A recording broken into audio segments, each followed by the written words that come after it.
जेहेतु आज हूँ छोट जागर लोकामतरे ये हूँ द्वितीय जागर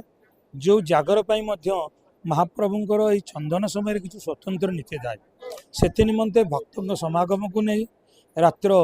1टार द्वार फुटा जाई मंगल आलती अवकाश पूजा पर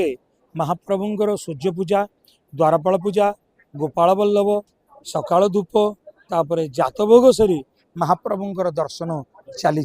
निर्विच्छन भाव में यही दर्शन संध्या 6टा पर्यंत चलो तापर महाप्रभुंर द्विपर धूप संध्या धूप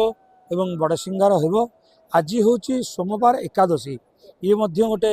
बड़ एक स्वतंत्र दिन खाली सोमवार जो शिवंक बार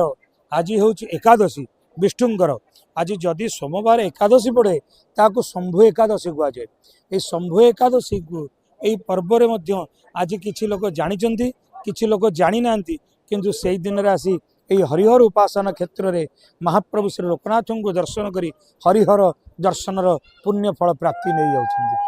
प्रथमतः ये गोटे एभली पर्व जो पर्व सारा भारतवर्ष रे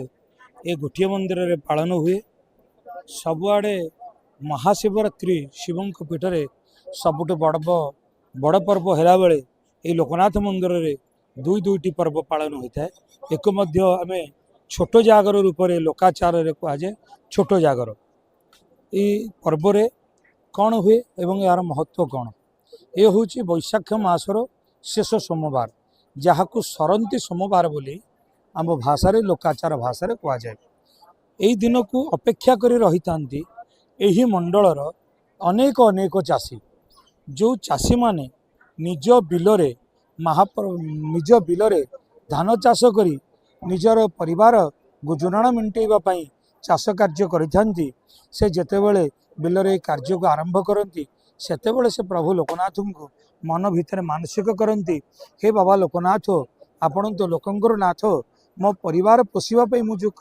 जो कार्यटी करुच्ची मो बिलरे मो जो आज फसल रोईवाई जाऊँगी जो फसल करने जाऊँगी ये फसल जदि मोर ठीक मारे हम मो परिश्रमर उत्तम मूल्य मते मिलिबो जहाँ द्वारा मो परिवार मु चलैबी ताले मु से प्रथम फसल रे प्रथम चूड़ा तैयारी करी आपणको ठारे भोग करी भक्त मानकु बांटीबी। तेणु ये होची सेई पर्वर दिन आज आपण देखुथिबे जुआड़े देखिबे सियाड़े खाली चूड़ा भसा भोग आउ एई पर्व को कहले साधारणतः ग्रामांचल पर्व एटा एई पर्व रे आम पुरी क्षेत्रर समस्त ग्रामर चाषी माने निज निज ग्रामरु एकत्रित होई किए कोठर उपर हो किए निजस्व हो से निज फसलर प्रथम धान रे चूड़ा निर्माण करी नहीं आसी थांती एवं महाप्रभु पाखे चूड़ा प्रस्तुति करती से चूड़ा को नहीं ठाकुर को भोग करती भोग करी से ग्राम में बांटती ये बांटार पर्व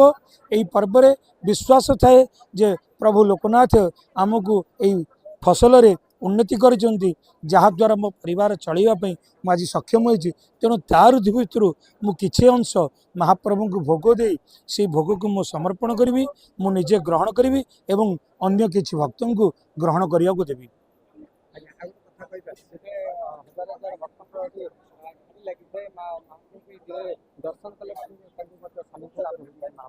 निश्चिंत भाव में शंकर है